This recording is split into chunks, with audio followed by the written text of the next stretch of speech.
네, 오늘 본문은 예수님께서 드로아 시돈을 떠나서 갈릴리 호숫가로 다시 오셔서 사역을 하시는 그런 이야기입니다. 우리는 이제 갈릴리라고 하면은 유대 지역이라고 생각할 수가 있는데, 여기에서 말씀하시는 갈릴리 호숫가는 유대 지역은 아니고 이방 지역입니다. 병행 구절인 마가복음 7장 31절에는 예수님의 경로에 대해서 자세하게 나와 있는데요. 예수께서 다시 두로 지방에서 나와 시돈을 지나시고 데가볼리 지방을 통과하여 갈릴리 호숫에 이르심에 이렇게 이제 말씀을 하고 있습니다. 예수님께서 이제 두로와 시돈, 이스라엘의 북쪽, 갈릴리 바다의 북쪽에서 약간 서쪽으로 치우친 그런 곳에 위치해 있는 곳에서 갈릴리 호수로 곧바로 이제 쭉 내려오면은 갈릴리 호수의 북서쪽에 해당하는 지역으로 내려와야 되는데, 그렇게 가지 않으시고 데가볼리를 통과해서 가셨다고 말씀을 하고 있습니다. 데가볼리는 갈릴리 호수의 동쪽에 해당하는 지역입니다. 그러니까 우리 이제 이 지역에서 이제 말씀을 드리면, 익산에서 김제를 가면은 바로 이제 백구 쪽에 이제 다다르게 되잖아요. 근데 그렇게 가지 않고 전주, 순창 쪽으로 갔다가 순창에서 김제를 가면 이제 금구, 금산사에 있는 금구 쪽에 이제 도착을 하게 되겠죠. 그렇게 이제 가게 된 겁니다. 그래서 이제 그 지역은 이방인 지역이 되겠습니다.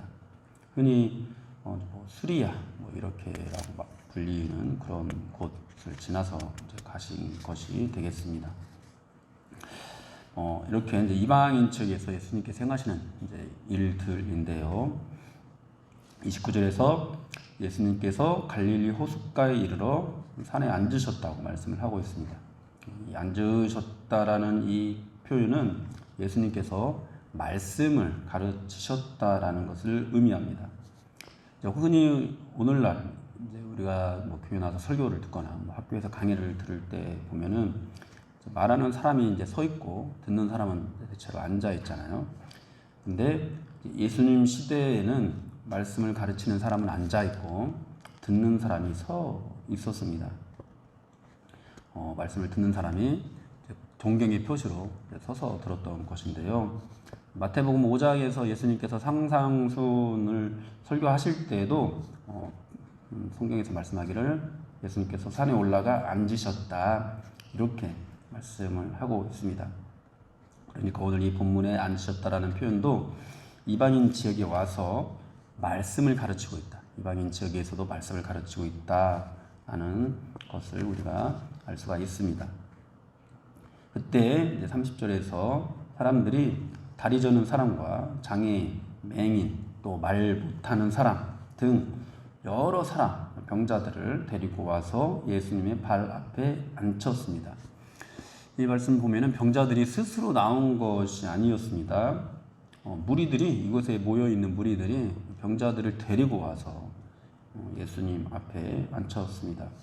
발 앞에 앉혔다라는 것, 이것은 또 병자들을 주님께 온전히 맡겼다라는 것을 의미하기도 합니다. 예수님께서 그들에게 어떻게 하시든지 그대로 따르겠다라는 그런 순종의 표현인 것입니다.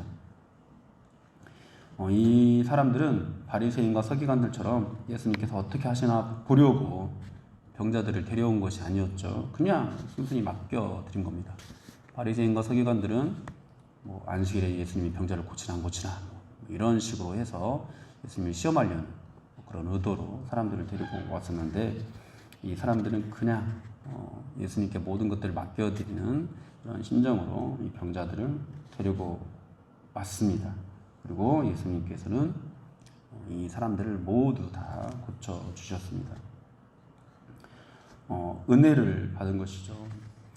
여러분, 예수님께서 이제 이런 표적, 이런 병자를 고쳐주시는 이런 표적을 나타내시는 것은 메시아 사역이거든요.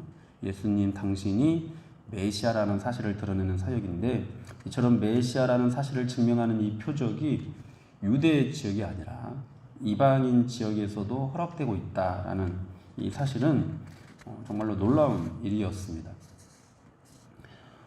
여러분, 예수님은 이제 당시에 일반적으로 유대인들은 뭐 자기들만의 어떤 메시아, 구원자라고만 생각을 했거든요. 그런데 유대인들만의 메시아가 아니라 이방인들의 메시아이기도 하다라는 것을 가르치는 것이기 때문인데요. 사실 이때 당시 유대인들의 관점에서는 굉장히 받아들이기 어려운 일이기도 했죠. 더구나 그때 당시에 바리새인과 서기관들을 보면은 그들은 끊임없이 불신과 교만한 모습들을 보이는 것과는 대조적으로 이방인들은 예수님 앞에 엎드리고 예수님 앞에 온전히 맡기는 그런 자세로 나아가고 있다. 이런 것들에 대한 성경의 이 기록은 이제 유대인들을 대상으로 쓰여진 이 복음서, 그러니까 유대인들이 이것을 보게 될 이런 광경을 볼 때 굉장히 의미심장하게 다가오는 그런 말씀일 수 있다라는 겁니다.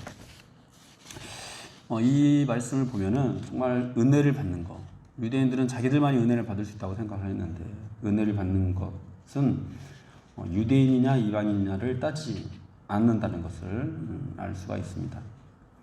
또 하나님의 은혜를 경험하는 것은 얼마나 오랫동안 신앙생활을 했고 또 얼마나 열심히 뭔가 봉사를 하고 있고 이런 것들이 중요하지가 않다라는 것을 알 수가 있습니다. 하나님의 은혜는 지식이 없어도 경험이 없어도 그냥 주님 앞에 겸손히 나와서 모든 것을 맡겨드리는 그렇게 엎드리는 마음이면 충분합니다. 또 누군가가 하나님의 은혜 있기를 바랄 때 그 사람이 믿음이 있는지 없는지 또 오늘 본문을 보면 따지지도 않습니다. 그것을 중요하게 여기지 않고 보면은 병자들을 다른 사람이 데리고 왔거든요. 그렇게 누군가에게 이끌려서 나와서 엎드려 있다 해도 그냥 그런 마음으로 겸손하게 엎드리는 내가 오늘 뭐 정말 적극적으로 예수님 믿기 위해서 교회 나온 것이 아니라 누군가 나를 데려와서 이 자리에 와서 앉아 있다 하더라도 그냥 겸손하게 나를 어떻게 하든지 저분이 어떻게 하든지 그대로 따르겠다라는 그런 마음으로 그냥 엎드리기만 해도 오늘 은혜를 베풀고 있는 것을 보게 됩니다. 그런 것처럼 우리도 주님의 은혜를 받기를 원할 때 그런 모습으로 그런 자세로 주님 앞에 엎드리는 것이 중요하다라는 거죠. 또 누군가에게 야, 저 사람 하나님의 은혜가 필요한데 라고 생각되어질 때 그 사람을 그저 주님 앞에 데리고 나오기만 하면 된다라는 거죠. 적극적인 자세가 아니라 소극적인 자세라도 주님께 인도함을 받고 주님 앞에 엎드리기만 해도 정말 놀라운 은혜를 경험할 수 있다라는 것을 우리가 알게 됩니다. 은혜를 받으려면은 기도를 쌓아야 된다. 은혜를 받으려면은 뭔가 경건의 어떤 훈련들, 경건한 생활들을 정말 잘 해야 된다. 주님께 순종해야 된다. 이런 것들은 사실 은혜 있는 것과는 별로 상관이 없는 것들입니다. 이런 행동은 사실 이미 은혜를 입은 사람들이 하나님께 감사하고 하나님을 사랑하는 마음으로 올려드리는 것들이죠. 은혜 받기 위한 행동이 아니죠.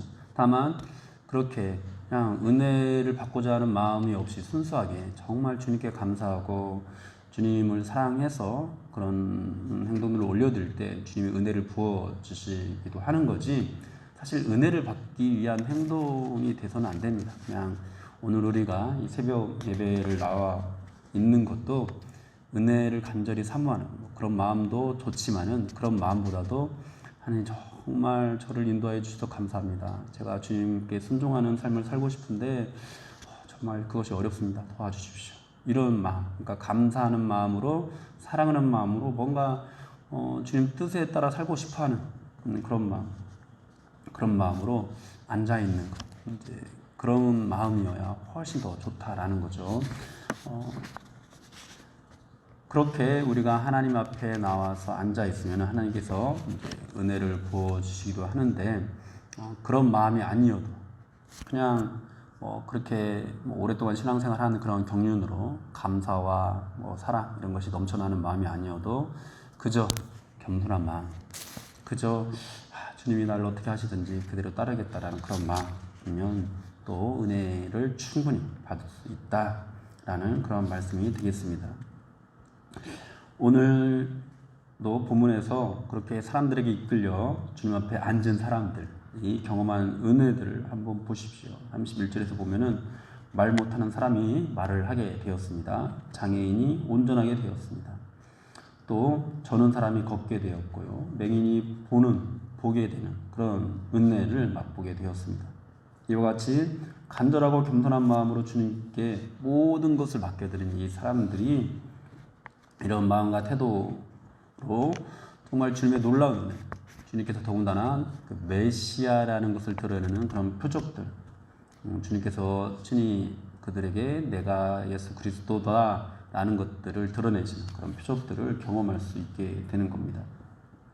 사랑하는 여러분, 우리는 이미 사실 주님 앞에 나와서 오래전에 이제 하나님의 놀라운 은혜를 입었습니다. 그리고 그 은혜를 항상 경험하면서 살아가기를 원합니다.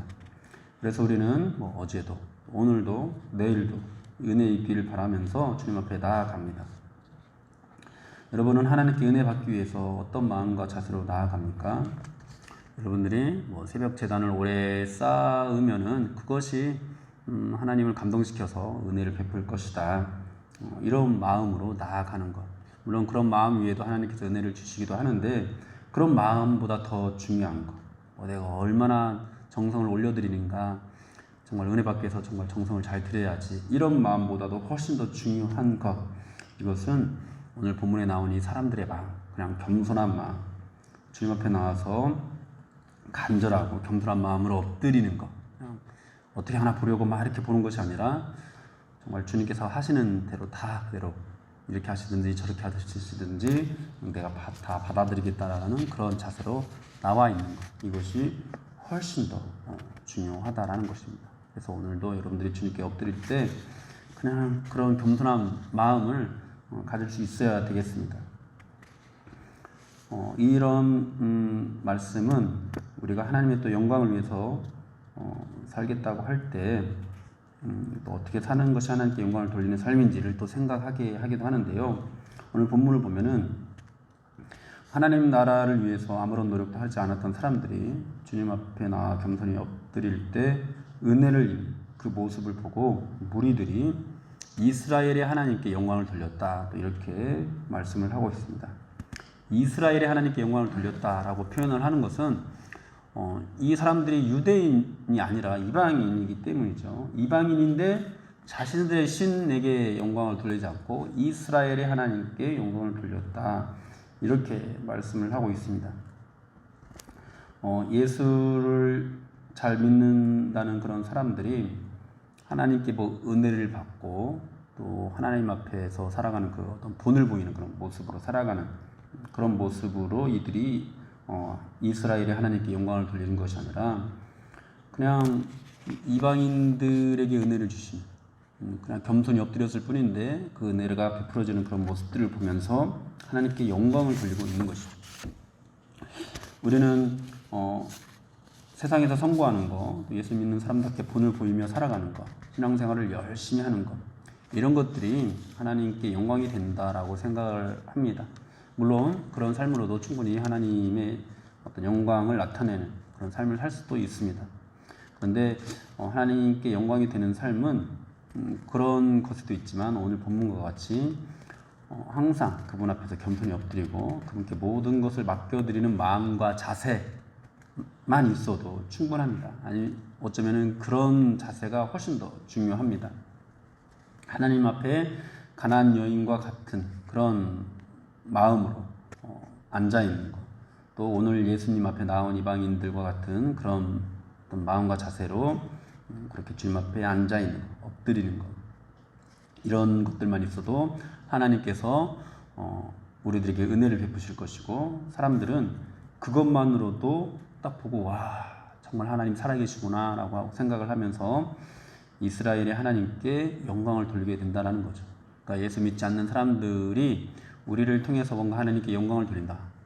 야 하나님 정말 대단하신 분이구나 이렇게 바라보는 것이 그냥 우리가 세상에서 예수 믿는 사람답게 뭔가 막 놀라운 일을 행하면서 다른 사람보다 더 잘 될 뿐만 아니라 그런 모습으로 선한 일도 많이 하면서 이런 것으로서만 하나님께 영광이 되는 것이 아니라 그냥 우리가 이 자리에 나와서 뭐 대단한 일을 행하지 않아도, 우리가 뭐 출세하지 않아도 겸손하게 엎드리고 그렇게 주님께 은혜 받는 그런 모습들만 보이면서 살아가도 사람들은 교회를 보면서 와, 정말 이 사람들은 뭔가 특별한 것이 있다. 와, 정말 하나님은 살아계신가 보다. 이렇게 생각할 수 있다라는 것입니다. 그러므로 사랑하는 여러분, 오늘도 주님 앞에 겸손히 엎드리십시오. 주님께 모든 것들을 맡겨 드리십시오. 하나님께 하나님의 그 은혜를 경험하는 것은 그런 마음과 자세면 충분합니다. 우리가 어떤 위대한 일을 이루지 않아도, 우리가 오랫동안 어떤 공적을 쌓지 않아도 겸손히 엎드리기만 하면 하나님은 예수님이 그리스도다라는 그 사실을 세상에 드러내 보이실 것입니다. 하나님께 겸손히 엎드리는 모습으로 많은 사람들이 하나님께 영광을 돌리게 되는 그런 은혜가 저 여러분들에게 충분히 임하게 되기를 축원합니다.